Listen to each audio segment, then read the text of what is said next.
Bem-vindos à última atividade do dia de hoje.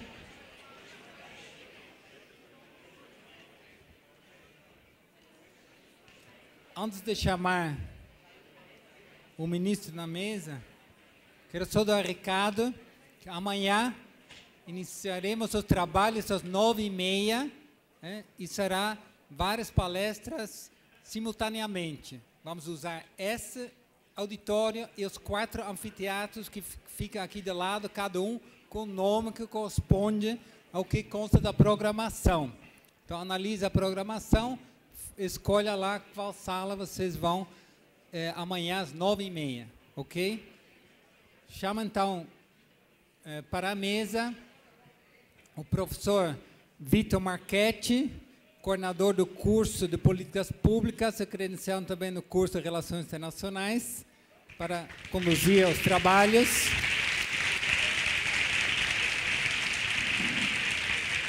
E, com muita honra, receber aqui na Universidade Federal do ABC, nesse auditório, que tem o nome Santiago Dantas, para esse evento. Espero que em placa, que a reitoria aceita que o nome fique. Chamo aqui nesse auditório o ministro Celso Amorim, hoje ministro da Defesa, e foi ministro das Relações Exteriores durante os 2 mandatos do presidente Lula.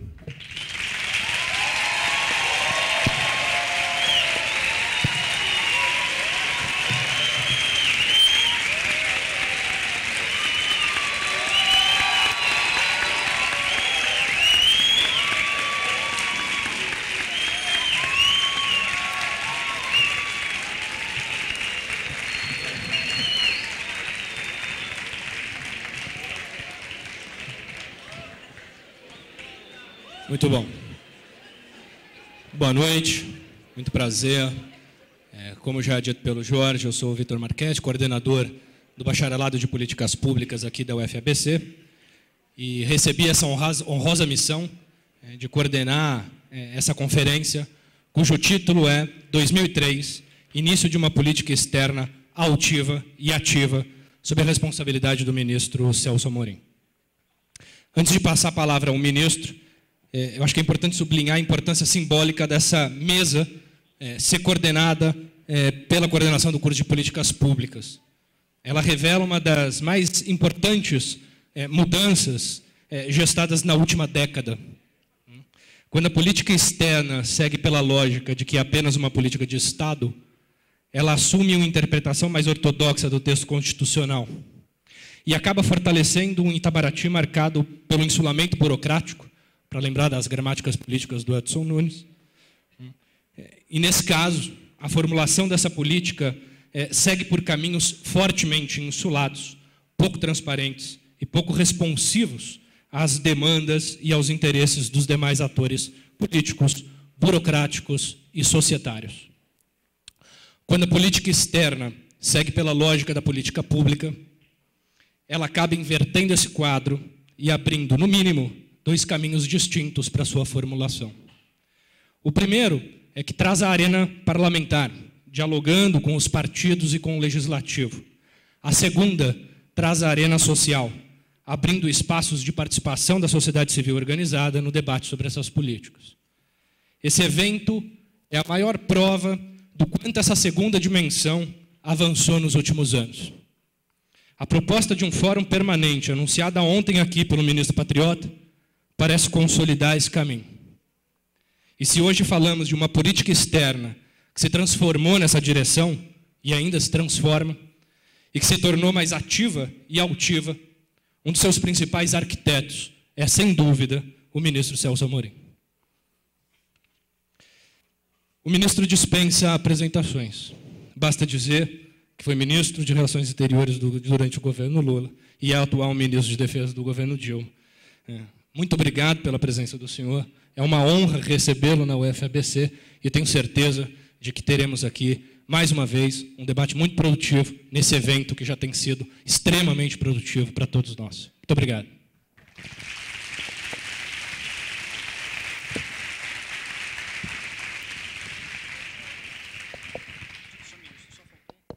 Só um recado. as perguntas mantêm-se pelo padrão estabelecido até agora. Há os auxiliares nas bordas aqui do auditório. Qualquer pergunta dirigida ao ministro, por favor, que seja feita de modo escrito, com o auxílio dos auxiliares, desculpe a redundância, e ao final da palestra, nós selecionaremos, há um grupo aí que vai selecionar 5 dessas perguntas e tentaremos aí no prazo responder essas 5 perguntas e passaremos o resto para o ministro. Obrigado. Bem, boa noite a todos. Muito obrigado, professor Marchetti, pelas suas palavras. É um prazer aqui estar entre tantos amigos. Eu vou me permitir citar uns 2 ou 3. Professor Aldo Ferrer, grande mestre do desenvolvimento autônomo da América do Sul, com quem eu tive a honra de lidar quando trabalhava no Ministério da Ciência e Tecnologia, meu colega embaixador Samuel Pinheiro Guimarães, professora Maria Regina, e creio que em nome com os 3 quero cumprimentar todos os demais, inclusive os organizadores, sobretudo os organizadores desse evento. Eu trouxe um caderno muito grande, mas eu não sei se, por inspiração aqui do professor Aldo Ferrer, é uma situação meio borgiana, meio de Borges, porque é um caderno enorme, mas totalmente em branco, de modo que eu vou ter que buscar a inspiração à medida que continue conversando com vocês. Não que eu não tenha me interessado, não tenha dado atenção a essa importante ocasião de análise de 10 anos de política externa. Mas as vicissitudes foram muitas nos últimos dias, não creio que é necessário que eu as explique para um público que acompanha os assuntos de defesa e assuntos internacionais. Porém, na realidade, não é um tema sobre o qual eu não tenha pensado. Então, eu me consolo com isso e creio que eu posso desenvolver hoje aqui com vocês uma reflexão em torno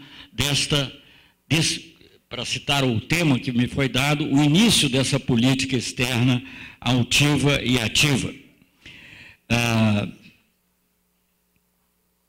Primeiro ponto que eu gostaria de destacar é que a própria ideia de uma política externa altiva e ativa, naquilo que me toca, não foi propriamente planejado, né? Na realidade, essas palavras foram as palavras que me ocorreram quando eu tive que dizer em 2 ou 3 minutos alguma coisa depois da confirmação da indicação do presidente Lula. E como eu não tinha sequer conversado com ele em muito detalhe sobre aspectos concretos da política externa, tinha conversado alguma coisa e, obviamente, viria a conversar muito mais, eu achava que eu tinha que definir em algumas poucas palavras qual seria a diferença em relação a governos anteriores. E mais do que estar procurando definir quais seriam as diferenças em relação ao Mercosul, à ALCA, a política latino-americana e a outras situações, eu achei muito importante definir a diferença de atitude. Por que isso? Porque, para mim, o que significava a eleição do presidente Lula era justamente a consciência do povo brasileiro de que ele era capaz de mudar o seu destino. Aquilo que parecia impossível, quer dizer, escolher um metalúrgico como presidente da República, tinha ocorrido, tinha sido possível, e sido possível de forma democrática. Tanto assim que, em mais de uma ocasião, eu já me referi ao que mais tarde se tornou um lema conhecido por outro presidente, de dizer: sim, nós podemos, e nós dissemos antes e fizemos, sim, é possível mudar o Brasil. Agora, para isso, nós precisamos, na política externa, mudar de atitude. E o que significa essa mudança de atitude? É ter uma política altiva e ativa. E o que eu tinha em mente com essas 2 palavras? Altiva no sentido de que nós não precisávamos nos submeter, não deveríamos nos submeter aos ditames de outras potências, ainda que mais poderosas do que nós. Nós sim tínhamos condições de expor os nossos pontos de vista, de defender os nossos pontos de vista, de lutar por eles. Nisso consistia, digamos, a altivez. E a atividade, digamos assim, o aspecto ativo, além do jogo de palavras, também tinha a ver com uma refutação de uma concepção anterior que costumava dizer que o Brasil não devia ter um papel protagônico, O Brasil não devia pecar por estar tomando decisões que trouxessem reações contrárias. Então, havia, anteriormente à política do presidente Lula, uma concepção que, em determinado momento, pode ter até tido sua justificativa, mas que seguramente não se justificava mais em períodos recentes, de que o Brasil não podia fazer as coisas porque o Brasil não tinha, entre aspas, excedente de poder. Quer dizer, o Brasil não tinha condições de tomar posições que lhe custassem alguma coisa, que pudessem desencadear algum tipo de retaliação, algum tipo de contrapressão. Então, essa é a ideia fundamental da política externa altiva e ativa, estava ligada a essa visão que se contrapunha a uma visão excessivamente, digamos assim, domesticada e autodomesticável da política externa. Então, ela era altiva, porque ela poderia, sim, assumir posições independentes, mesmo que ela ferisse o interesse e os desejos de outros países. E ela era ativa porque ela não se resumiria a ficar reagindo diante de situações, mas ela, sim, promoveria assuntos novos, iniciativas novas, agendas novas. E eu até gostaria de aproveitar um pouco essa ideia de agenda para voltar a mencionar algo que eu já tinha pensado em ocasiões anteriores, mas que são coisas que se cristalizaram com a eleição do próprio presidente Lula e com a atitude geral que o presidente Lula tinha em relação a todos os temas, tudo que parecia impossível, reforma social, distribuição de renda, tudo isso que parecia impossível e que iria ser realizado. Então, e dentro disso, eu tinha uma concepção que levava em conta o seguinte conceito. Você pode, em política externa, simplesmente reagir à agenda que está dada, à agenda que está colocada, ou você pode contribuir para fazer essa agenda. Você pode influenciar na agenda internacional.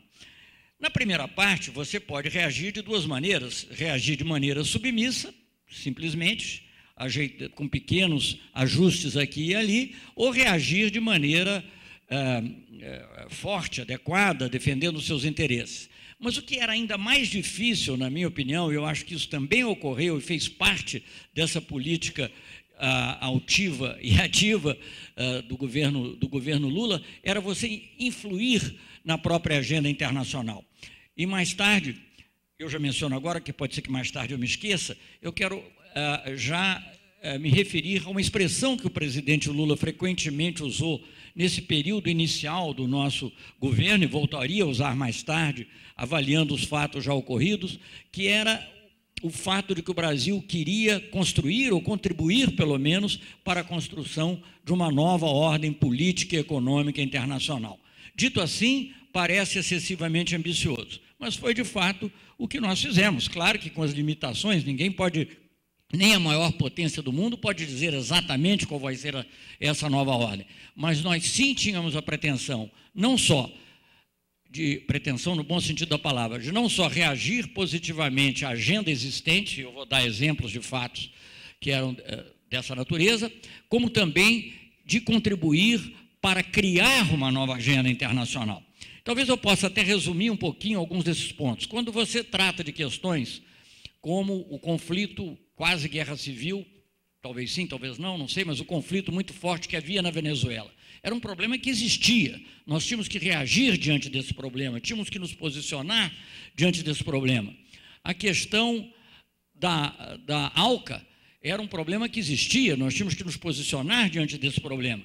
Não se tratava apenas não se tratava aqui de criar uma agenda, mas tratava de nos reagir a ele.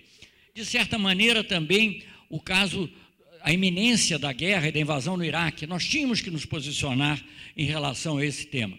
Uma certa diferença, uma certa nuance entre os vários casos, porque em relação à Venezuela e à ALCA, nós tínhamos que realmente nos posicionar. Em relação ao Iraque, nós achávamos que nós devíamos nos posicionar, mas outros países e outras linhas políticas achavam melhor ficar quieto, não dizer nada. Então, era, digamos, uma reação deliberada diante de uma agenda que estava colocada.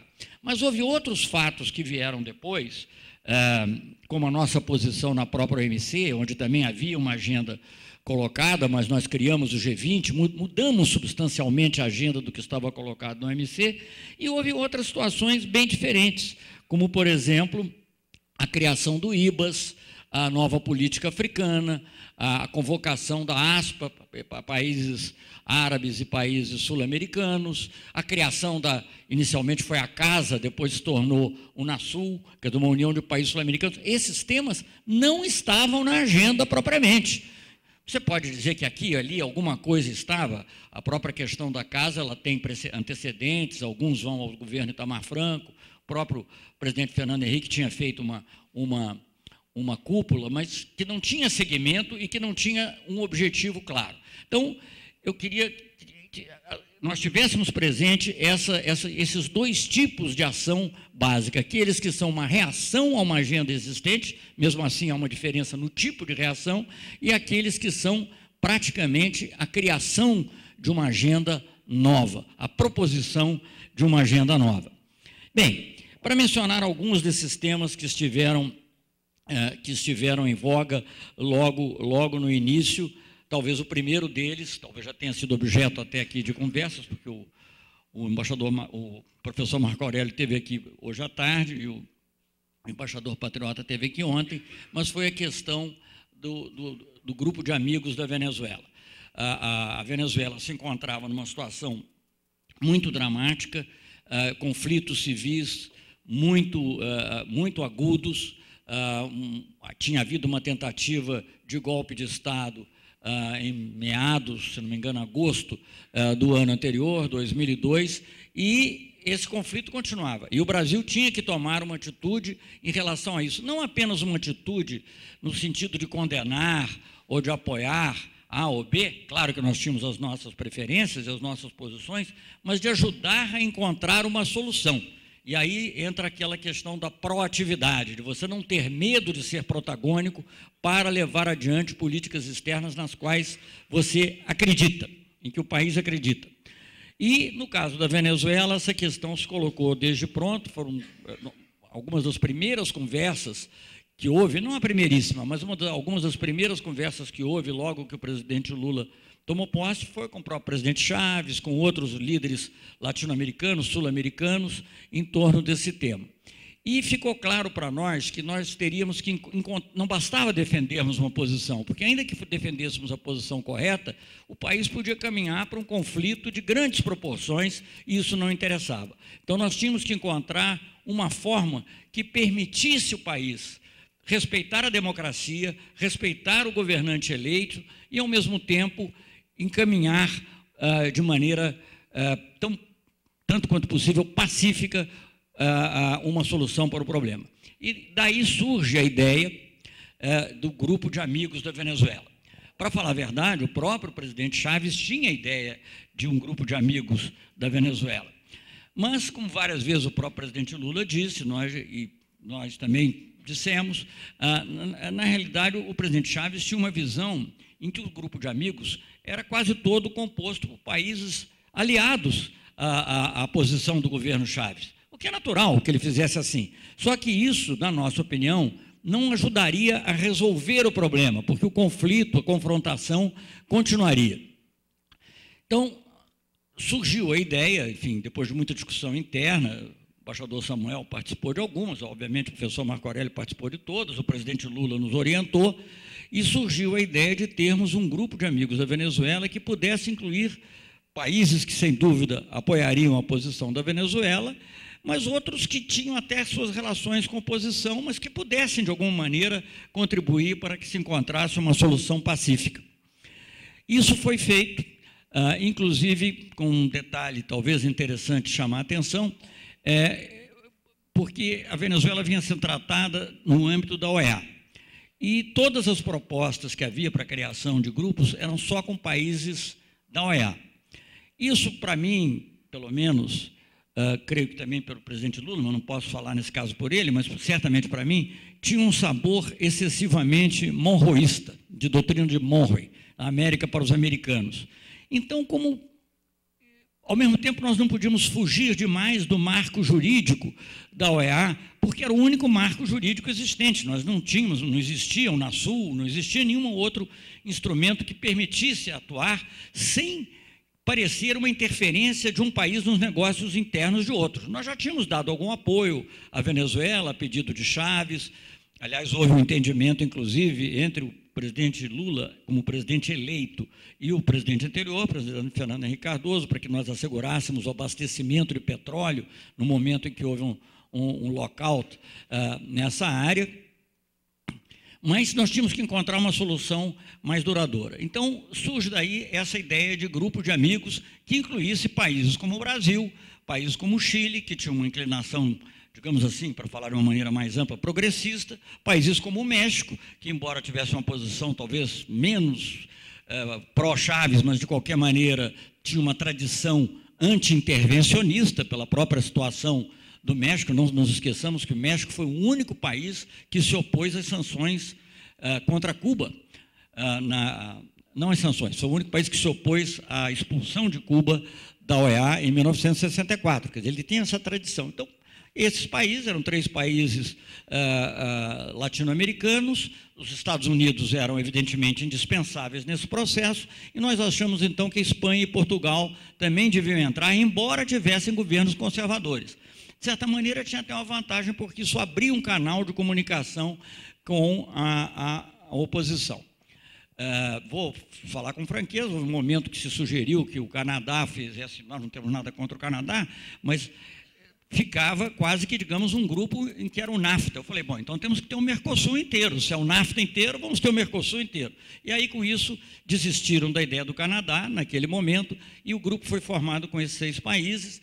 Não vou contar toda a história, até porque eu escrevi um livro recentemente que conta todas essas histórias, mas, de qualquer forma, com esse grupo foi possível manter um diálogo e encaminhar uma solução que o próprio presidente Chaves havia concebido. Porque outras soluções eram, naturalmente, rupturas do processo constitucional. Falava-se muito nesse caso, em ter uma eleição antecipada. E eleição antecipada, no nosso entender, era certamente uma violação da Constituição. Mas a própria Constituição venezuelana, reafirmada pelo presidente Chaves, tinha uma disposição que era o referendo revocatório. Era um instrumento pelo qual, na metade, mas se eu não estou enganado, mas mais ou menos com esse sentido, na metade do mandato, todos os candidatos eleitos eram sujeitos a um referendo revocatório. E se houvesse um número de votos a favor da revogação maior do que aquele do que tinha sido obtido inicialmente, o titular do cargo teria que renunciar ou teria que sair do cargo. Então, essa solução era de acordo com a Constituição e era a proposta que o próprio presidente Chaves fazia. Então, o nosso trabalho, essencialmente, foi convencer todos os atores de que esse era o melhor caminho, que houvesse o referendo revocatório. E, da nossa parte, a oposição, relutantemente ou não, aceitou esse caminho, porque era previsto pela Constituição, ou talvez porque ela não visse outra solução. Os próprios países interessados na situação, todos, de uma maneira ou de outra, apoiaram, membros desse grupo, que se reuniu várias vezes, algumas poucas em nível ministerial, mas muitas em nível de altos funcionários. E, ao mesmo tempo, havia uma necessidade de demonstrar que esse referendo seria feito com total lisura. Evidentemente, é sempre difícil você convencer algum país de que ele tem que se submeter a uma observação internacional. E não é que nós não confiássemos no presidente Chaves, nós confiávamos no presidente Chaves. Mas, evidentemente, numa situação dessa, para obter uma legitimidade maior, era importante que houvesse essa observação. E nós negociamos que haveria uma observação da OEA, agora, desde que a pessoa fosse uma pessoa também que fosse imparcial. O próprio governo venezuelano sugeriu que fosse um brasileiro, nosso embaixador na OEA, embaixador Walter Peck, e a OEA aceitou isso sem nenhum problema. Então, nós pudemos acompanhar de muito perto o processo do referendo revocatório, que culminou com a vitória do presidente Chaves, não foi contestada, houve algumas alegações, poucas alegações de fraude, mas mesmo aqueles que alegaram a fraude disseram para mim, claramente, a própria OEA me disse isso, não só o embaixador Peckley, mas o próprio secretário-geral do OEA, então, César Gaviria, disse que, mesmo que as alegações de fraude fossem verdadeiras, isso não afetaria estatisticamente o referendo. Então, não houve a menor dúvida, foi reeleito. Claro que os problemas da Venezuela não foram todos resolvidos, mas aquela grave crise que havia, aquela ameaça de conflito civil, foi superada, e foi superada graças a uma ação decidida do Brasil em termos de atuação, de realmente protagonismo, de tomar iniciativa.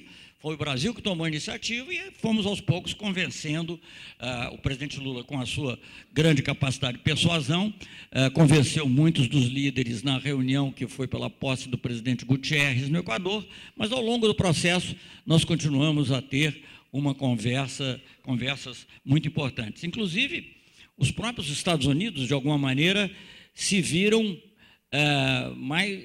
quase que levados a aceitar essa liderança brasileira, a tal ponto que um episódio que eu relato aí também numa dessas narrativas, num episódio o secretário de Estado da época chega a aceitar que o Brasil opinasse sobre um discurso que seria feito no Congresso norte-americano, de tal modo que esse discurso não acirrasse os ânimos. Esse foi um exemplo. Um outro exemplo de ação diante da qual nós tínhamos que tomar uma atitude, portanto, não se tratava no momento, volto a dizer, de fazer uma agenda, mas de reagir a uma agenda existente, era a ALCA. Eu não vou fazer um longo retrospecto, porque isso é muito cansativo, mas eu vou mencionar que, coincidentemente, 8 anos antes, eu havia sido ministro do governo Itamar Franco, quando foi lançada a ideia da ALCA. E uma das principais insistências da nossa parte, da parte do Brasil, foi em relação aos cronogramas. Todos queriam cronogramas muito rápidos para a ALCA, 5 anos, 4 anos, 6 anos, e o Brasil insistiu em que fosse 10 anos. Vocês podem perguntar, por que o Brasil simplesmente não se opôs naquela época? Uma resposta muito simples e direta. Se o Brasil se tivesse oposto frontalmente naquela época, o Mercosul tinha acabado.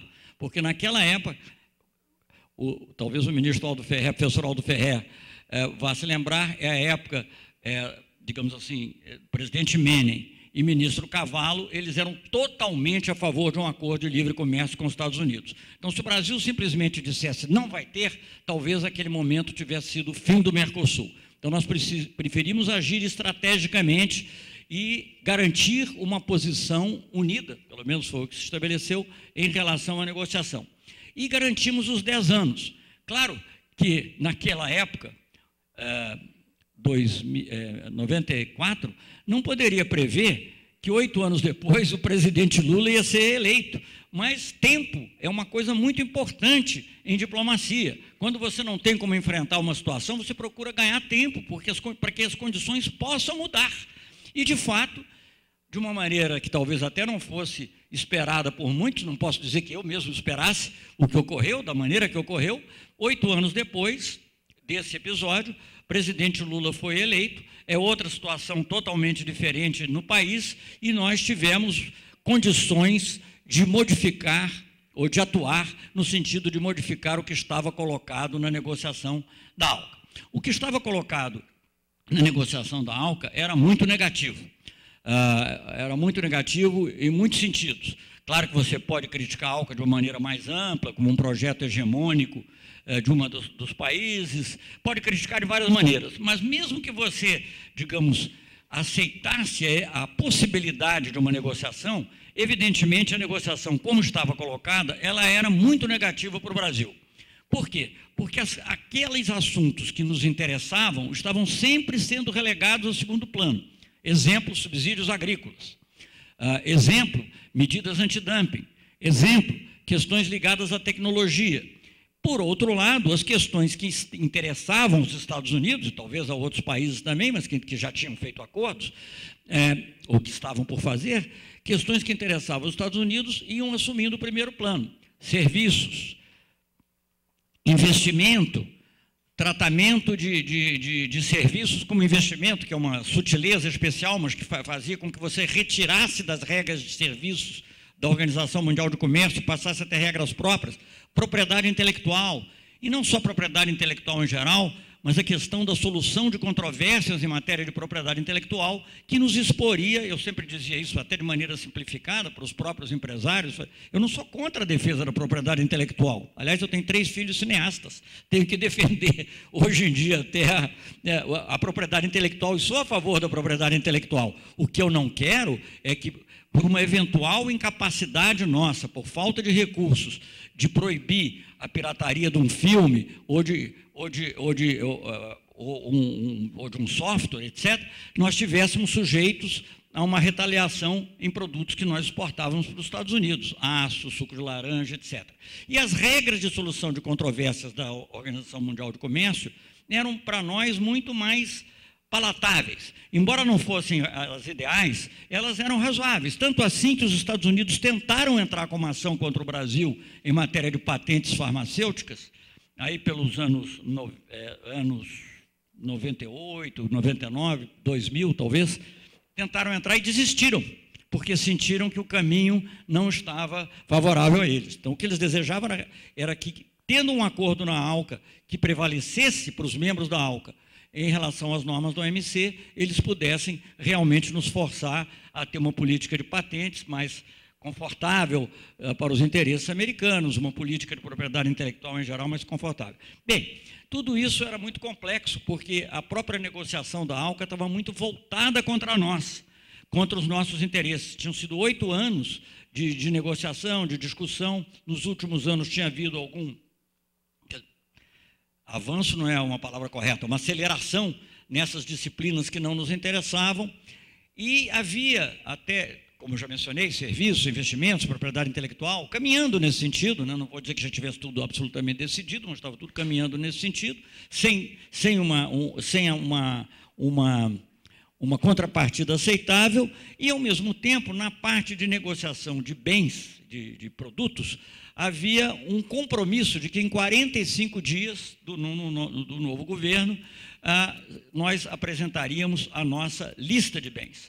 E, não sei, a maioria daqui é muito jovem, mas os que não são tão jovens, todos nós somos jovens, mas os que não são tão jovens vão se recordar da imensa pressão da mídia para que o Brasil apresentasse a sua oferta de bens em 45 dias. E nós achamos que não era o caso. Nós tínhamos que discutir se o governo anterior tinha ou não tinha discutido com empresários. Nós queríamos discutir com empresários, queríamos discutir com sindicatos, queríamos discutir com outras forças sociais, com os partidos políticos. Não poderíamos, assim, em 45 dias, fazer aquela oferta. Isso foi dito claramente e esse aspecto da política externa foi muito atacado. Mas nós tínhamos um problema especial, que era o Mercosul. Nessa época, a Argentina já não estava mais com uma visão, digamos assim, mais neoliberal de Menem e Cavallo, mas ainda hesitava um pouco nessa linha, na negociação com a ALCA. E havia setores importantes que favoreciam uma negociação mais acelerada com a ALCA. Então, a minha primeira viagem como ministro do exterior, exceção daquelas em que eu acompanho o presidente, foi, como sempre tem que ser, a Argentina, nosso principal sócio, e lá eu, então, fui colocar essa questão. Mas eu, para falar a verdade, aquilo era o começo do governo, não sabia, eu tinha o apoio do presidente, mas eu não sabia bem como é que as coisas iam caminhar. Então, naquele momento, eu tive que me valer de um estratagema quase que contra mim mesmo, digamos assim, me prevenir de que eu não seria suscetível a pressões no sentido contrário. Então, como eu ia participar de uma reunião empresarial, e a reunião empresarial foi antes dos meus encontros políticos, eu, na reunião empresarial, já dei a posição do Brasil.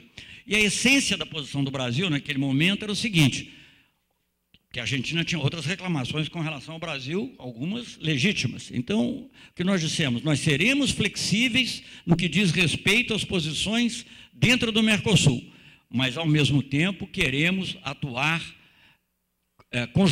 conjuntamente, unidamente, em relação à ALCA. E essa questão foi colocada numa plateia, mais ou menos desse tamanho, predominantemente de empresários, de tal maneira que, como dizem os anglo-saxões, no ditado dele, eu queimei os meus barcos. Eu não tinha como voltar, mesmo que o presidente me fizesse um apelo, mesmo que a situação fosse outra, e essa posição, então, foi firmada, inicialmente com relutância, enfim, eu não vou entrar em detalhes, isso eu deixo para outro momento, sobretudo pelos mais envolvidos na negociação. Havia uns mais entusiasmados, outros menos. O próprio presidente do áudio não acho que fosse entusiasmado pela negociação, mas essas coisas ganham uma dinâmica própria. Mesmo pessoas que são patrióticas e que defendem posições avançadas, algumas vezes, nesse processo, elas vão assumindo posições e é difícil voltar. Não é uma coisa muito fácil individualmente. Então, aí nós fixamos essa posição. Também, da Argentina, eu fui a Montevidéu, onde encontrei não só o ministro uruguaio, mas o ministro paraguaio, e coloquei mais ou menos a mesma posição. Tanto assim que, na primeira reunião do Mercosul depois, nós viemos realmente a dar umas facilidades no conceito, aceitando na prática esse conceito de assimetria que o Paraguai e o Uruguai defendiam muito, em sacrifício de alguns interesses imediatos nossos, mas em benefício de um interesse muito maior, que era uma posição comum na ALCA. Bem, isso foi um longo processo, também eu não vou descrever em detalhe, porque já fiz isso em outras ocasiões, mas o fato é que, aos poucos, nós fomos firmando posição.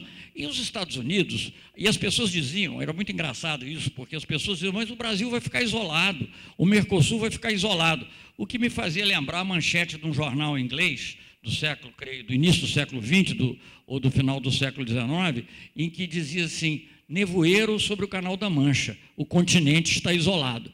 Quer dizer, porque como é que o Brasil poderia ficar isolado e o Mercosul ficar isolado se o verdadeiro objetivo da ALCA era obter concessões do Brasil e do Mercosul, porque dos outros países já haviam sido obtidas ou iriam ser obtidas.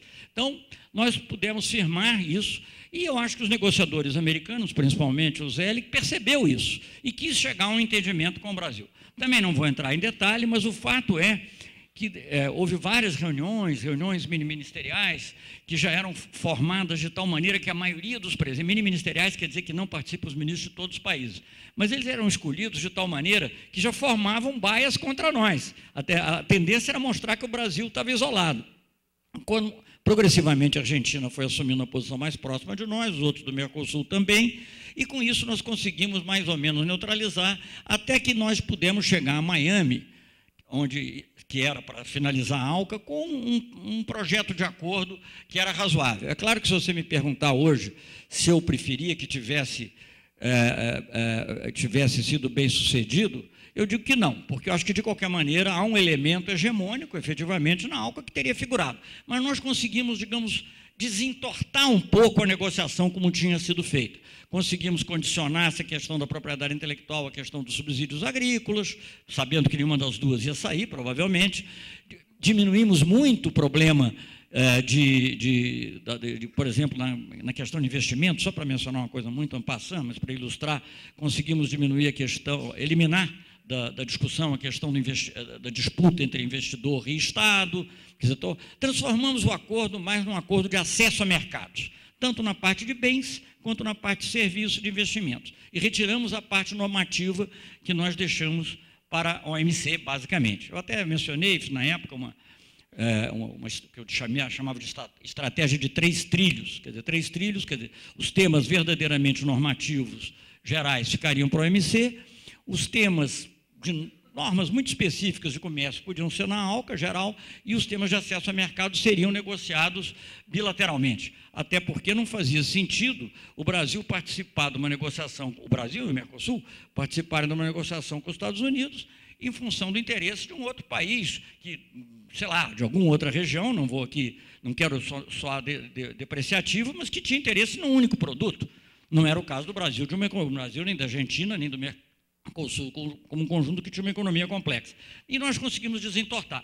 Mas, na medida em que nós conseguimos desentortar, e não entrando em detalhes novamente, o acordo deixou de ser interessante para uma grande parte dos Estados Unidos, e, num processo que ainda durou mais 1 ano e meio ou 2, ele acabou sendo abandonado. Na realidade, isso também comento no meu livro, a ALCA, quando há a famosa reunião de Punta del Este, em que o presidente Kirchner e o presidente Chaves se pronunciam de uma maneira muito vigorosa contra a ALCA, na realidade, ali nós estávamos apenas colocando a lápide. A ALCA já estava morta, do ponto de vista de negociação, ela já não existia.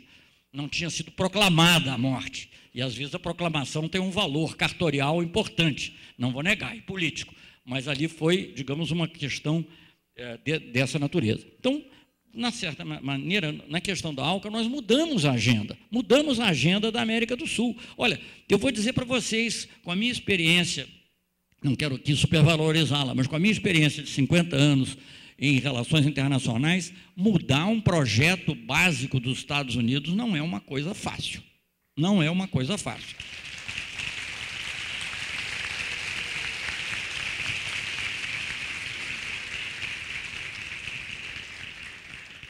Bem, na questão do Iraque, a situação era um pouquinho diferente, porque ali, digamos, nós não éramos necessariamente forçados a tomar uma posição. Aliás, eu acho que a tendência de muitos era dizer, não é bom, nós não gostamos, mas não vamos nos meter, não vamos ficar... E eu acho que a atitude do nosso governo, a atitude do presidente Lula foi oposta a isso. Ele quis participar. E ele falou com o Kofi Annan 2 ou 3 vezes, escreveu para o Kofi Annan, falou com outros líderes.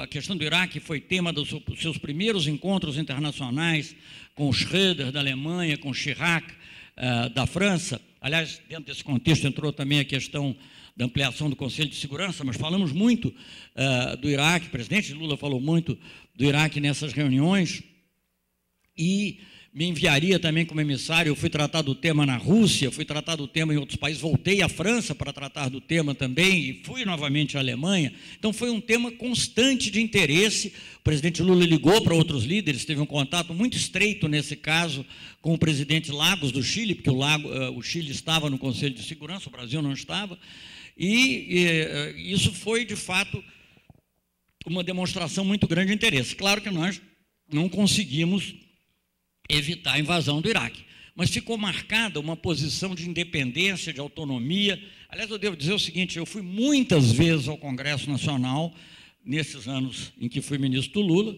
continuo aí agora também, mas fui muitas vezes. A única vez que eu me lembro de ter sido aplaudido por todos foi quando eu fiz uma declaração dizendo que o Brasil, em hipótese alguma, poderia aceitar a invasão do Iraque, o que mostra um sentimento forte do brasileiro, que, aliás, está voltando a se mostrar agora nesse episódio recente, de espionagem cibernética, um sentimento forte do brasileiro, nesse caso, em favor da paz. Então, isso foi uma coisa quase unânime, acho que nunca mais se repetiria, mas foi muito positivo e nos animou a continuar.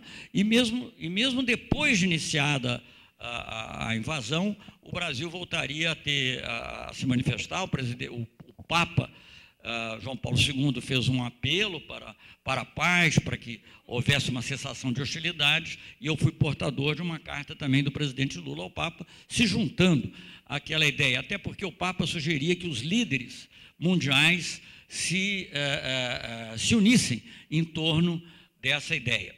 E o presidente Lula tinha sempre muita confiança nessa ação dos líderes. Infelizmente, não foi possível, mas a posição independente do Brasil ficou marcada.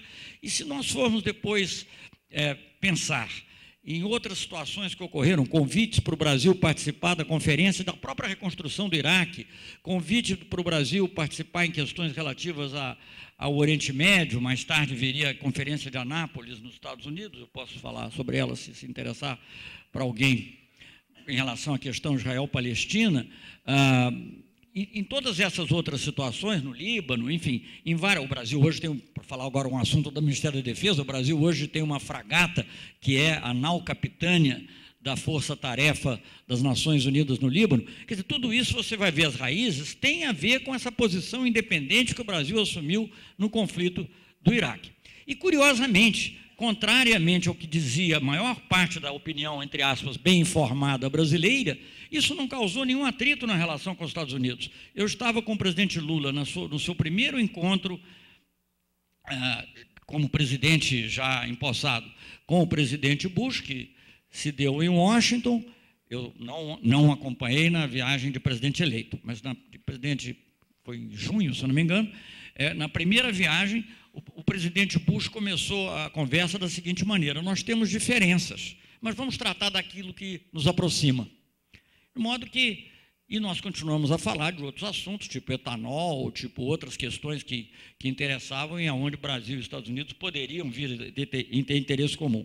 Mas ganhamos uma grande respeitabilidade em função daquelas atitudes. Eu diria também que aquela independência aquela demonstração de independência teve reflexo também em alguns países desenvolvidos. Eu vou aqui fazer um pequeno parêntese para falar de um outro tema, que não é um tema novo, mas que também recebeu impulso nessa época, que é a questão da ampliação do Conselho de Segurança das Nações Unidas. O Brasil vinha defendendo, já antes, um vigor variável, vamos dizer assim, a ampliação do Conselho de Segurança para a participação de países em desenvolvimento. Isso encontrava sempre muita resistência. Havia a própria Alemanha, que era defensora da mudança, e o Japão, eles, no tempo que eu fui embaixador em Nova York, na ONU, eles diziam: não, vamos fazer o seguinte, Alemanha e Japão, sim, país em desenvolvimento, vamos discutir uma outra fórmula para eles, etc., como se nenhum país tivesse méritos próprios para participar dessa condição. A França tinha avançado um pouquinho, ela costumava falar Alemanha e Japão e os grandes países do Sul. Não mencionava quais, mas você poderia supor que implicitamente grandes países do Sul, olhando o mapa, o Brasil fatalmente seria um deles. Mas eles só passam a apoiar explicitamente o Brasil, sobretudo a França, que era membro permanente do Conselho de Segurança, e na esteira da França vem a Inglaterra, depois dessas atitudes independentes que nós tomamos. Foi depois de um encontro com o ministro Villepin que, pela primeira vez, a França disse oficialmente que apoiava o Brasil, e não apenas os grandes países do Sul, como membro permanente do Conselho de Segurança. E a própria Alemanha, que antes procurava criar uma distinção entre, digamos assim, os candidatos desenvolvidos e aqueles outros mais pobrezinhos, passou a assumir que nós éramos parte de uma mesma reivindicação, e foi isso que deu origem à criação do G4. Aliás, eu gosto de falar do G4 porque é o primeiro caso em que eu conheço em que a metáfora da política externa passou para o futebol, porque em geral é o contrário, né? As metáforas do futebol passam para a política, e para a política interna ou externa. E G4 não era conhecido dessa forma, foi depois do G4 da política internacional que se passou a falar do algo, hoje em dia só se fala do outro, mas de qualquer maneira foi algo interessante. Então, essa mudança de posição em relação ao Brasil tem a ver também com essa atitude independente em relação a um tema tão importante quanto o da invasão do Iraque. Obviamente, a nota do presidente Lula, no dia 20 de março, se eu não me engano, é uma nota muito forte, muito altiva e ativa em relação a esse tema.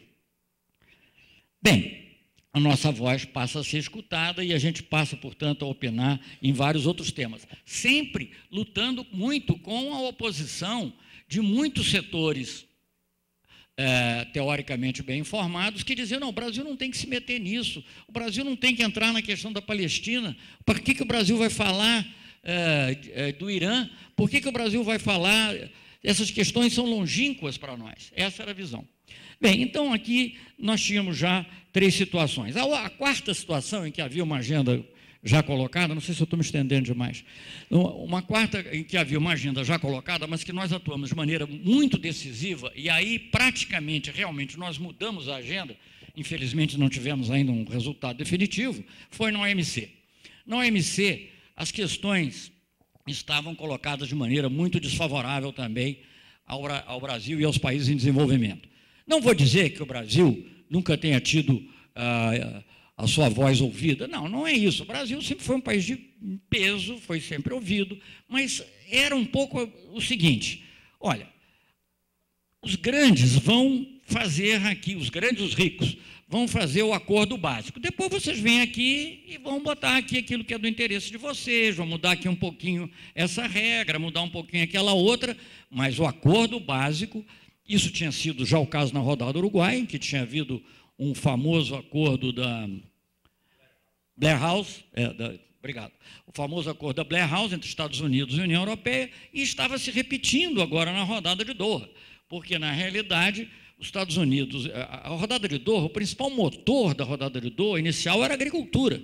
Era trazer para a agricultura as reformas que não tinham ocorrido e que eram muito necessárias para países em desenvolvimento. E devo dizer uma coisa interessante, eu, nessa questão agrícola, além de ouvir, naturalmente, as entidades da sociedade civil, trabalhava sempre com o Ministério da Agricultura, mas também com a reforma agrária, para nós encontrarmos uma posição equilibrada. Isso talvez até nos desse uma condição especial de compreender a posição de países como a Índia. Mas, enfim, voltando aqui à questão, havia um acordo praticamente já estabelecido entre Estados Unidos e União Europeia que forçava a abertura em setores do interesse deles, volto a dizer, produtos industriais, serviços, compras governamentais, aliás, compras governamentais na ALCA também era um dos pontos principais, eu, na hora não mencionei, reforço das disciplinas na área de investimento, etc., e quase nada, ou muito pouco, na área de agricultura. Era, na realidade, os dois, União Europeia e Estados Unidos, tinham feito um acordo que acomodava as suas dificuldades, de parte a parte. E esse foi o acordo que foi levado para Cancún. E o Brasil, que já vinha trabalhando um pouco nesse tema, liderou uma revolta, eu daria esse termo, uma revolta em Cancún, que resultou na criação do G20, o primeiro G20, não é esse o G20 dos líderes, o G20 da OMC, que foi, talvez, um dos momentos mais difíceis, mais dramáticos que eu vivi na diplomacia multilateral, porque o ataque era constante, era persistente, alguns aqui testemunharam a situação no G20. Por outro lado, nós conseguimos criar um movimento que contaminou não só países em desenvolvimento, mas uma parte muito grande da opinião pública mundial. Aí, a tal ponto que os países do G20, Índia, Brasil e outros, passavam a ser requisitados a todo instante. E com isso nós conseguimos...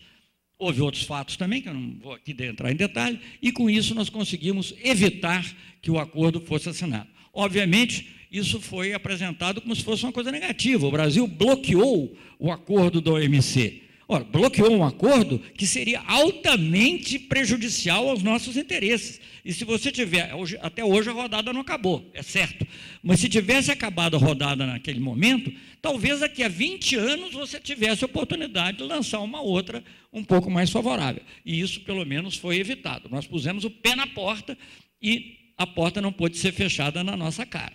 Então, nós fizemos. E isso exigiu, na nossa parte, eu diria, não só posicionamentos claros, firmes, eu diria mesmo corajosos. O próprio Zelig, com quem eu tinha até uma relação muito profissional, ele escreveu um artigo no Economist, na semana seguinte, em que o nome do Brasil, no Economist não, perdão, no Financial Times, em que o nome do Brasil aparecia 5 vezes. Pode imaginar que não era de maneira muito elogiosa, né? 5 vezes como tendo entre os países que tinham criado o maior problema para fechar a negociação. Isso exigiu um trabalho muito forte e muita compreensão, inclusive da diversidade dos países em desenvolvimento. Desde o início, nós tivemos países que eram grandes exportadores agrícolas, como a Argentina, Brasil, os países do Mercosul em geral, África do Sul, que era exportadora de alimentos, mas tínhamos também países com grandes dificuldades para proteger a sua agricultura familiar, como é o caso da Índia e outros países em desenvolvimento, Indonésia, etc., e pequenos países até de menor desenvolvimento relativo, os mais pobres dentre os pobres, como a Tanzânia. E com isso, claro que nós não conseguimos evitar de todo que o que eu vou dizer ocorresse, mas nós limitamos o efeito do argumento que era sempre utilizado pela União Europeia, principalmente, mas também pelos Estados Unidos, mas sobretudo pela União Europeia, de dizer, não, a Índia e o Brasil estão defendendo o interesse deles, mas e os pobrezinhos, onde estão? Essa consciência de que era preciso aglutinar os interesses de todos os países foi um fator fundamental para que o G20 fosse vitorioso. Eu não vou entrar aí num período que já é bem posterior, em Hong Kong, quando houve outra conferência em que nós somamos o G20 com o G90, que era um grupo, digamos, mais amplo de países em desenvolvimento, e conseguimos fazer uma declaração única sobre o fim dos subsídios à exportação, muito a contragosto da União Europeia e dos Estados Unidos, sobretudo da União Europeia, nesse caso dos subsídios agrícolas. Bem, então isso exigiu um grande esforço diplomático, trabalho constante. O presidente Lula me mandou inúmeras vezes conversar com o presidente Toledo, o presidente Uribe, porque eram países que tinham entrado para o G20, depois saído. Alguns nós conseguimos trazer de volta, outros não. Mas e foi um trabalho realmente muito constante, muito forte, muito intenso. Mas o que tinha de interessante o G20? E aí entra a parte que eu digo também criativa da agenda. Além de ter uma posição firme e unida, embora com algumas escapodelas, aliás, devo dizer que a Argentina teve o grande mérito de fazer uma reunião de G20 logo depois da reunião de Cancún, quando o ataque era o mais forte contra, e realmente foi uma coragem política ter feito essa reunião, que depois nos ajudou a recuperar o G20, e numa reunião já em Brasília, aí já tínhamos um número maior novamente de participantes. Mas, enfim, ele era não só firme, ele era firme, mas ele era também propositivo e inclusivo. Ele não se limitava a dizer não, ele tinha a nossa proposta do que seria a reforma agrícola que poderia interessar os países em desenvolvimento. E devo dizer a vocês, se algum dia a rodada de Doha for retomada, a base da negociação agrícola é aquilo que o G20 propôs, é a única possível. Claro que os números aí pode ser uma questão diferente. Bem, com isso, houve uma mudança radical na maneira como as questões eram negociadas na Organização Mundial do Comércio. Eu digo isso, o embaixador Samuel também tem toda essa experiência, mas eu digo isso com conhecimento de causa, porque eu fui embaixador do Brasil no antigo GATT. E no antigo GATT, o que havia lá? Qual era o grupo predominante? Era o chamado Quad. O Quad o que era? Era Estados Unidos, União Europeia, Canadá e Japão. E eles ditavam as regras. E o que era discutido entre eles era assim, bom, o Quad já disse isso, então vamos ver se dá para a gente dar uma ajeitadinha aqui. Durante a rodada de Doha, a partir de Cancún, a partir dessa rebelião de Cancún, passou a existir um outro G4, não aquele G4 do Conselho de Segurança, passou a existir um outro G4, que era, portanto, um novo quadro, vamos dizer assim, um quadro do bem. Quem era? Brasil, que é dos Estados Unidos, União Europeia, claro, grandes forças, Brasil e Índia. Então, isso mudou totalmente a dinâmica das negociações, obviamente, até por isso mesmo, não se chegou até hoje a um acordo, porque é mais difícil chegar a um acordo quando você tem que levar em conta também os interesses, não só dos mais ricos, mas também dos pobres. Hoje em dia, eu diria que esse G4 é um G5, porque a China, que inicialmente era participava do G20, mas ela era muito cautelosa nas suas posições, hoje ela já é bem mais proativa. Bem, então esse é um caso também que enfrentar a agenda, responder a agenda, mas também mudar a agenda. Agora, e aí eu vou citar só exemplificativamente, para também não cansar demais a audiência, há aqueles casos em que nós realmente inventamos a agenda. Um deles é a criação do IBAS, desse grupo Índia, Brasil, África do Sul, que são 3 países, 3 grandes democracias do mundo em desenvolvimento, 3 países multiétnicos, que apesar dos problemas que existem, porque ninguém vai dizer que não existem problemas, mas que se orgulham, pelo menos oficialmente, de serem multiétnicos, de serem democráticos e de serem países em desenvolvimento. Isso foi uma criação, também posso depois me estender sobre isso, do segundo dia do governo Lula, na prática. A ministra da África do Sul me sugeriu a criação de um grupo de países em desenvolvimento, que eu achei que, na realidade, ia ser uma repetição de um já existente, que era o G15, e que não dava resultado prático, apesar de ser uma boa ideia, mas não dava resultado prático, e eu disse a ela, não, vamos fazer uma coisa mais simples, vamos pegar 3 países que têm maior afinidade, era uma ideia que eu já tinha desde a época do governo Itamar Franco, porque eu tinha tido a ocasião de fazer uma visita à Índia, e tinha tido a subida à honra, para usar a expressão mais antiquada, a subida à honra de representar o presidente na posse do presidente Mandela. Então, aquela minha ideia de que... e ela aceitou a ideia, propôs aos indianos, aceitou e fizemos o IBAS. E eu vou dizer a vocês, não vou dizer que nós criamos o BRICS. Quem criou o BRICS, inicialmente, foi o Goldman Sachs, uma análise de mercado de quem eram os países que poderiam ter mais futuro. Mas, politicamente, a criação do IBAS foi absolutamente fundamental. O IBAS, no início do governo, até no início, nós costumamos chamar o IBAS de G3. Eu não sei em que ponto ele ganhou o nome de IBAS ou de IBSA em inglês. E eu recebia frequentes contatos, sobretudo da Rússia, mas indiretamente, não conosco, mas também ciente de que houve contatos da parte da China, de entrarem no IBAS. naquela época não se falava de BRICS, era entrar no IBAS. E nós sempre quisemos manter a personalidade do IBAS. Então, eu disse, não, então vamos fazer um G3+1, G3+2. Até a União Europeia teve interesse, o Solana, que era o alto representante da União Europeia para relações externas, queria ter uma relação especial com o IBAS. Enfim, ele criou uma coisa relativamente nova. Eu não vou me estender agora com vocês, mas só para dizer que o grupo realmente faz sentido, na reunião de Anápolis, que foi a reunião que tentou, pelo menos, avançar na solução de 2 estados entre Palestina e Israel, os únicos países em desenvolvimento não da região, ou não muçulmanos, foram Brasil, Índia e África do Sul. Bem, então, IBAS foi uma criação importante. Agora, o IBAS precisa de uma ação afirmativa, porque o BRICS tem muito mais apelo para a mídia. A mídia, o BRICS, porque são as grandes economias, tem China no meio. O IBAS é algo que necessita de ser, como dizia o Otávio Mangabeira a respeito da democracia, uma planta tenra, precisa ser constantemente regado, porque não tem a mesma força midiática, mas para nós, eu creio, igualmente importante. Bem, nós inventamos também a agenda quando nós inventamos a ideia da Comunidade Sul-Americana de Nações. E essa era uma ideia que não existia. Tinha havido existia o Mercosul, existia o Grupo Andino, existiam outros grupos, mas não havia essa ideia de unir todos em uma única organização. Tinha havido, na época do presidente Itamar Franco, inclusive, a ideia de uma ALCSA, Área de Livre Comércio Sul-Americana, que seria uma contraposição à ideia da ALCA, mas não havia, do governo Fernando Henrique, houve uma cúpula, uma iniciativa positiva, de certa maneira, mas que não teve continuidade, e nós trabalhamos muito no governo Lula, desde o início, em ter um acordo de livre comércio entre os países do Mercosul e os países da Comunidade Andina, e com isso ter a base de uma Comunidade Sul-Americana de Nações, que acabou resultando no UNASUL, também foi um longo processo, mas até o parênteses que eu me arriscaria a fazer, hoje em dia fala-se muito da Aliança do Pacífico, nós já temos, e aí fala, bom, mas eles fizeram um acordo de livre comércio. Nós já temos um acordo de livre comércio com os países do Pacífico.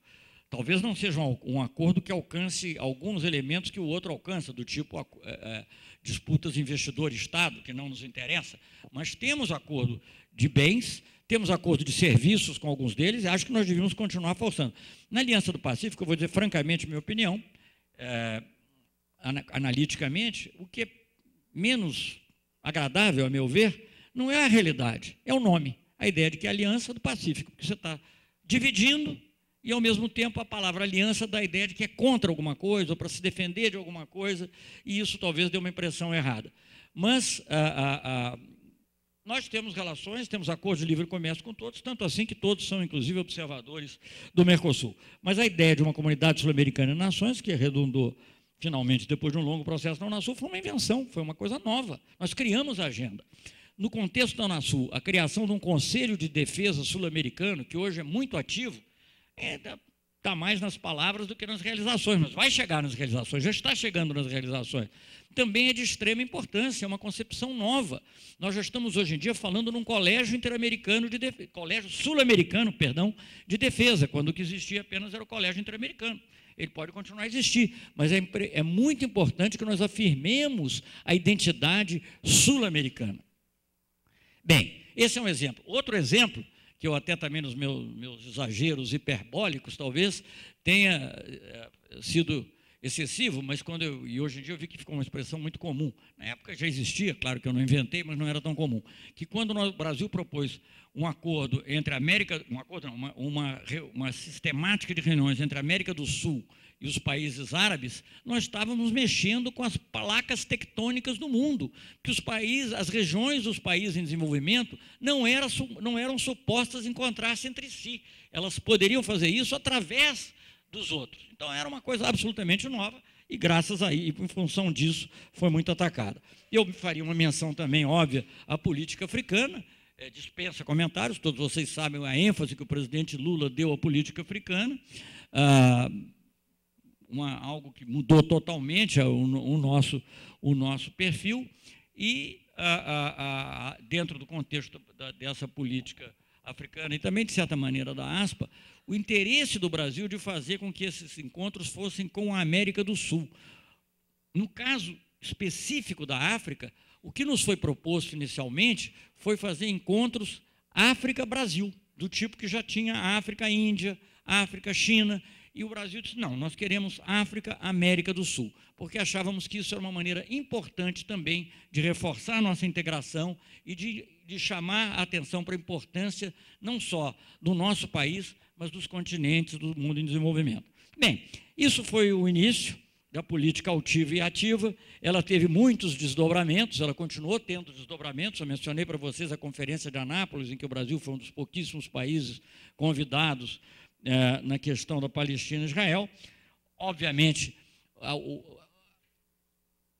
a coragem que exigiu, mas creio eu plenamente justificada, a ação do Brasil para encontrar uma solução pacífica para o programa nuclear iraniano, as pessoas, você frequentemente lê até hoje, assim, não, porque o Brasil apoiou o Irã. O Brasil não apoiou o Irã, o Brasil procurou, tivesse apoiado é uma outra questão, cada um pode julgar o mérito. O Brasil procurou encontrar uma solução para o programa nuclear iraniano, uma solução pacífica, negociada, baseada em termos até que já haviam sido apresentados. Isso exigiu, naturalmente, uma ousadia, mas, ao mesmo tempo, era reflexo de uma situação que já se havia produzido, porque, de fato, o próprio presidente dos Estados Unidos pediu nossa ajuda. Então, ele tinha dito que ele tinha estendido a mão para o Irã e não tinha sido correspondido, e que ele precisava de ter amigos que falassem com aqueles que não eram amigos deles. Essa foi mais ou menos a expressão usada. Bem, então, eu diria que esses são exemplos da política externa. Para terminar, apenas dizer que, naturalmente, a política de defesa, aqui hoje cabe a mim, tem que estar alinhada com a política externa. E ela tem que dar suporte a uma política independente, a uma política afirmativa. Não é? O Brasil é um país pacífico, é um país que não tem inimigos, sobretudo não tem nenhum inimigo na região, não tem nenhuma ameaça na região. Eu sempre digo que na nossa região, a região estou me referindo à América do Sul, a cooperação é a melhor dissuasão. Eu acho que é isso que vai levar a que progressivamente nós consigamos desenvolver uma identidade sul-americana de defesa. Isso é muito importante, mas, ao mesmo tempo, o Brasil não pode ignorar as ameaças do presente e do futuro. Quer dizer, nós vivemos num mundo de Estados-nação. A gente pode não gostar disso, mas é uma verdade, isso é um mundo de Estados-nação. E num mundo de Estados-nação, ataques de variados tipos continuarão a ocorrer. Nós podemos reagir a alguns deles de forma diplomática, e devemos, mas também temos que estar preparados para reagir, não necessariamente com ataques agressivos, mas até com uma defesa robusta. E é isso que eu tentei enfatizar no meu último encontro na Comissão de Relações Exteriores e Defesa do Senado Federal e da Câmara, foi uma sessão conjunta, em relação à defesa cibernética. O Brasil mal despertou para a defesa cibernética. Ela foi incluída na Estratégia Nacional de Defesa há 4 anos atrás, 4, 5 anos atrás apenas. Então, porque imediatamente você fala uma coisa, obviamente os críticos aproveitam para dizer, não fez nada. Não, não é que não fez nada, começou agora, estamos fazendo, estamos começando e temos que fazer mais. Quer dizer, o Brasil, sim, e a América do Sul tem que estar preparada a defender os seus recursos naturais, que são recursos altamente cobiçados e cada vez mais escassos, como alimentos, capacidade de produção de alimentos, energia, água, que será um recurso altamente escasso durante o futuro do século XXI. Isso são o que dizem são os think tanks americanos. E russos, é uma coisa que, se eles concordam, são recursos crescentemente escassos e, portanto, nós temos que defendê-los. E nos defendê-los não só com as armas do século XIX ou as do século XX, mas também com as armas ou os escudos do século XXI, que inclui a cibernética. É um longo caminho, mas é um longo caminho que tem que ser percorrido. Obrigado.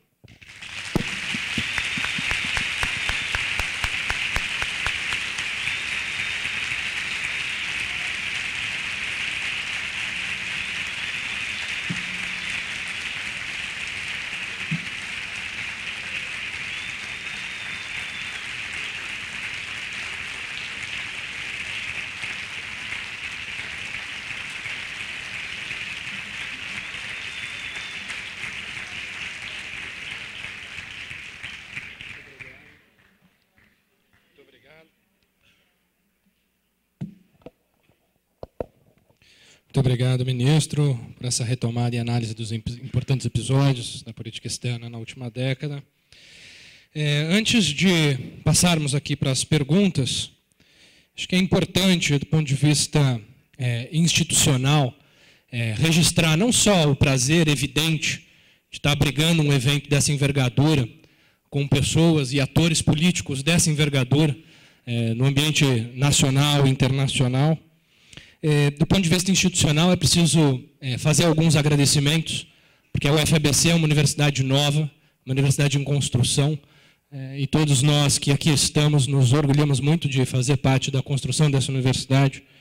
E é importante fazer agradecimentos a pessoas que se dedicam para que essa universidade se torne possível. E, nesse momento, um agradecimento importante a ser feito é um agradecimento ao professor Gilson Lameira, que está ali no canto, o professor Gilson Lameira, que se dedicou para garantir a entrega desse espaço que a gente aqui usa hoje, se dedicou para garantir que esse espaço estivesse pronto e que foi entregue ontem, às 8 horas da manhã, para que a gente pudesse ocupá-lo hoje. Nosso agradecimento, Gilson.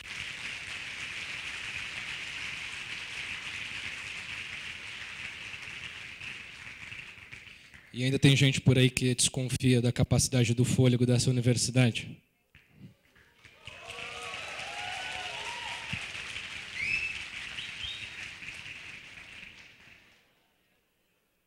Bom, vamos falar o que interessa. São 5 perguntas aqui selecionadas para o ministro. Não sei se o senhor prefere que eu faça todas de uma vez ou uma a uma. O senhor... Perfeito, perfeito. Vamos lá. Bom, vamos começar. Eu tentei estabelecer alguma ordem que provavelmente vai ficar desordenada. O Philip, da Science Poll, ele pergunta, a sua filiação ao PT teve alguma implicação concreta na sua relação com os quadros do Itamaraty? As críticas por parte da mídia aumentaram? Próxima pergunta. Ministro, o senhor acha que o IBAS está sendo engolido pelo BRICS? Perguntas bastante simples.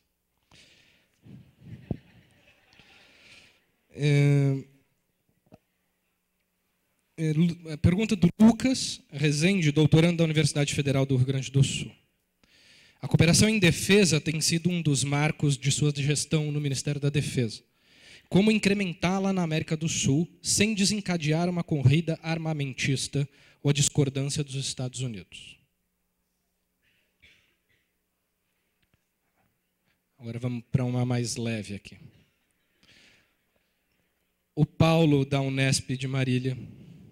Senhor ministro, o protagonismo do Brasil se deu através, muitas vezes, de aproximação com países com pouca tradição de respeito aos direitos humanos, como o Irã.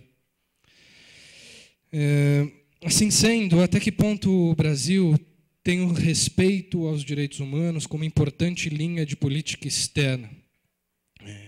Como ele pode contribuir para a expansão dos direitos a países com pouca tradição de diferenças, de defesa dos mesmos? Essa era leve.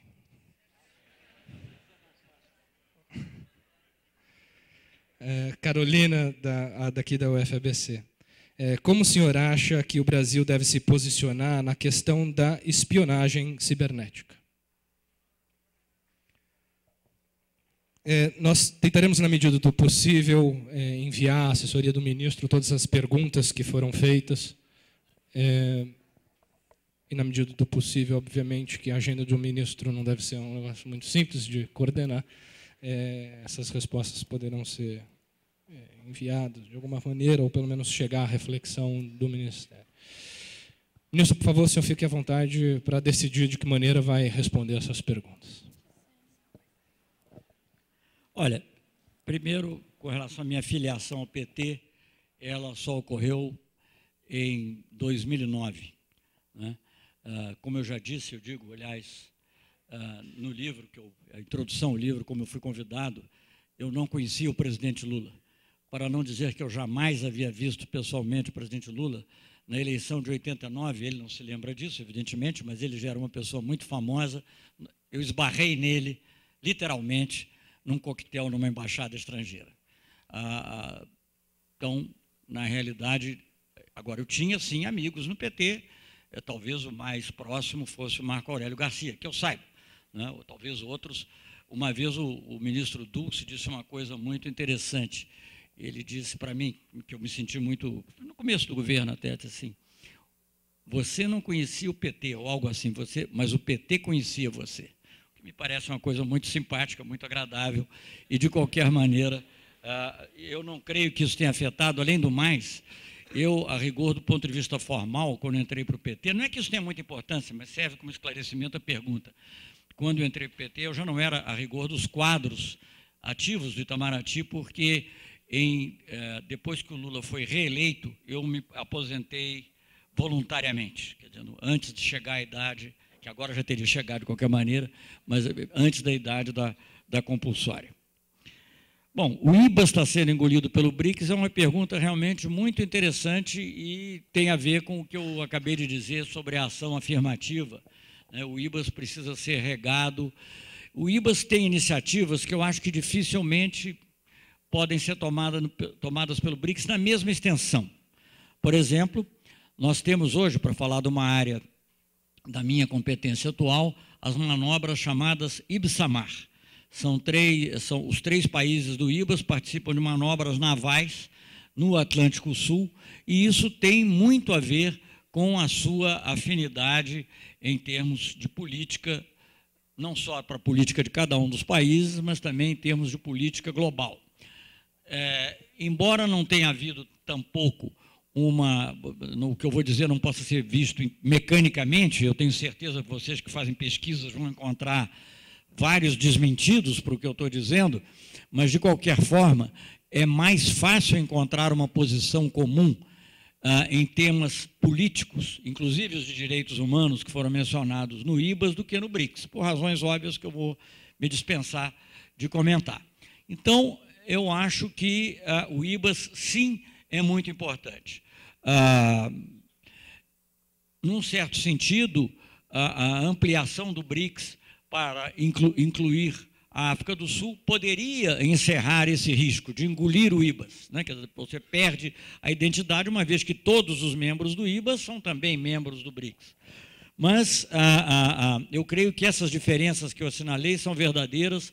Há programas, por exemplo, na área de proteção à mulher, na área cultural, em várias outras áreas, na área educativa, que não chegaram, pelo menos na mesma extensão, aos BRICS. Eu não quero de maneira nenhuma diminuir a importância dos BRICS. Os BRICS, por exemplo, no FMI, nas reuniões do G20 em geral, do novo G20, é muito mais importante do que o IBAS, porque aí nós estamos falando de um vigor, em termos de um peso econômico internacional muito maior. Então, evidentemente que para muitos assuntos o BRICS será mais importante, mas eu acho que sim, o IBAS deve manter a sua personalidade e, mais no campo do dever ser do que do ser, o IBAS não deve ser engolido pelos BRICS. Ele tem a sua personalidade própria e é importante que se mantenha dessa maneira. Os 3 países, por exemplo, são candidatos a membros permanentes do Conselho de Segurança, enquanto os outros 2 já são membros permanentes do Conselho de Segurança. Então, isso fatalmente já cria uma nuance entre eles. E há outras pequenas diferenças, por exemplo, na questão ambiental, a China se junta ao IBAS e forma o BASIC, mas a Rússia não, porque a Rússia tem obrigações diferentes decorrentes do protocolo de Kyoto. Então, não a afinidade é um pouco menos óbvia do que entre os 3 países do IBAS. Então, eu acho que tudo que nós pudermos fazer, certamente nós na área da defesa estamos tentando fazer isso também, para manter o IBAS com personalidade própria, nós faremos. Bom, como tratar, se eu entendi bem a pergunta, da indústria de armamentos na América do Sul, sem fazer uma corrida armamentista entre nós próprios? Eu acho que o risco dessa corrida armamentista, do ponto de vista do Brasil, certamente não existe. Eu volto a dizer, nós não nos sentimos ameaçados por nenhum dos países da América do Sul e não sentimos que nenhum dos países da América do Sul nos veja, apesar do Brasil ser maior, como uma ameaça. Pode haver aqui e ali surgir uma rivalidade, isso é normal, isso vai acontecer, isso faz parte das relações internacionais, mas não é ameaça. O nosso objetivo, há um cientista político muito famoso, norte-americano, né, que nós, né, Samuel, estudamos quando jovens, Karl Deutsch, que falava da comunidade de paz e de segurança. Comunidade de paz, aliás, ele usava só a expressão comunidade de segurança, que eu não acho tão boa, por outras implicações. Então, na comunidade de paz e segurança é aquela dentro da qual a guerra se torna impensável como instrumento de mudança. E o nosso objetivo é fazer da América do Sul, neste sentido específico que eu estou mencionando, uma comunidade de paz e segurança. Uma comunidade dentro da qual o uso da Força Armada se torna impensável. E eu acho que se nós atuarmos com transparência, atuarmos de maneira a fortalecer a indústria de todos os países, não apenas a dos países que supostamente sejam os que estão mais avançados, mas de todos eles, nós caminharemos nesse sentido. Já há exemplos, talvez sejam exemplos ainda insuficientes, mas já há exemplos.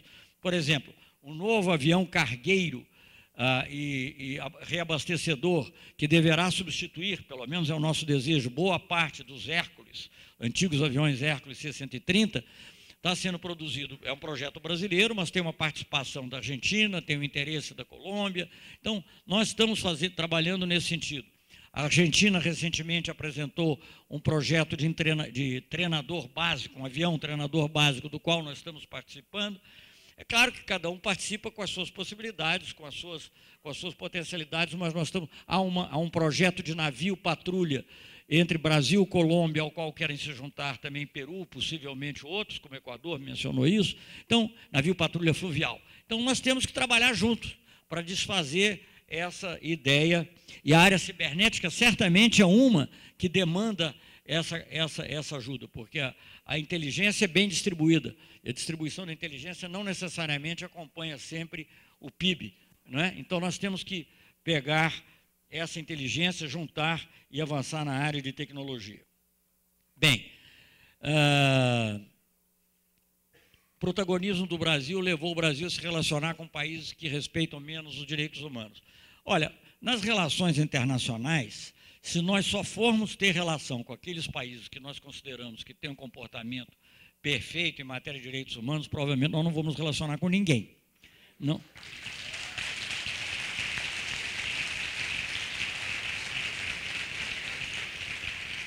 Agora, isso não quer dizer que na nossa atuação nós não tenhamos procurado sempre desenvolver esse aspecto, e de uma maneira muito concreta. Eu vou dar um exemplo. A minha última viagem como chanceler foi à República Democrática do Congo, onde o Brasil foi oferecer $1 milhão através do Conselho de Direitos Humanos para o Programa de Proteção das Mulheres contra a Violência Sexual.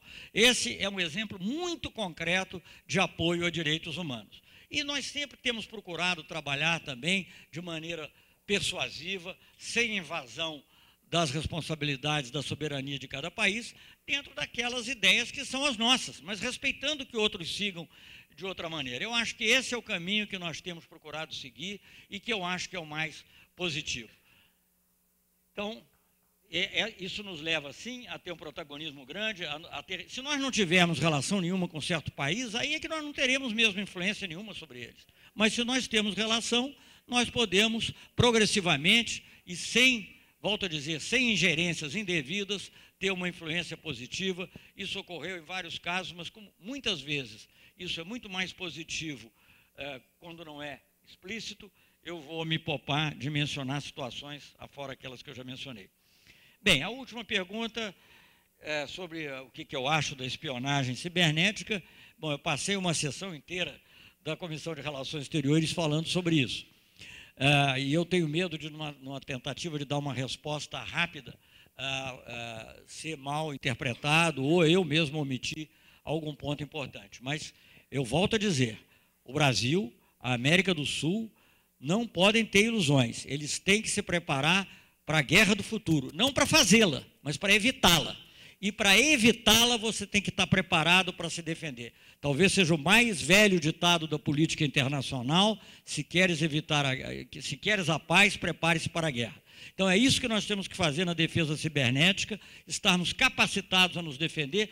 Nós nunca poderemos defender tudo. Obviamente, nem os Estados Unidos conseguem, eu já cansei de dizer, o próprio Leon Panetta dizia que os Estados Unidos correm o risco de um novo Pearl Harbor. Os Estados Unidos correm esse risco que dizer dos outros países.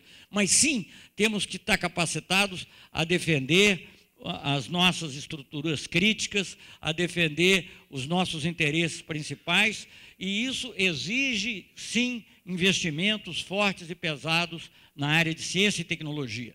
E o que nós temos procurado fazer, ainda de forma relativamente pequena, porque os recursos ainda são pequenos, e também não adianta, porque se você chegasse no primeiro ano e desse R$1 bilhão para a defesa cibernética, ele ia ter que comprar programas em outros países que não tem ninguém que tenha desenvolvido no Brasil. Isso é um processo, Mas nós conseguimos, por exemplo, na Rio+20, trabalhar com software feito por empresas, se não me engano, de Santa Catarina, do Rio de Janeiro. E temos procurado crescentemente trabalhar nesse sentido. E acho que nesses projetos Inova Defesa, com a FINEP e outros projetos do tipo Brasil Maior, nós temos condições e devemos fortalecer a ciência e tecnologia voltada para a empresa nacional, a ciência e tecnologia desenvolvida no Brasil. É isso que nós queremos fazer nessa área, e a cibernética tem um lugar central nesse campo.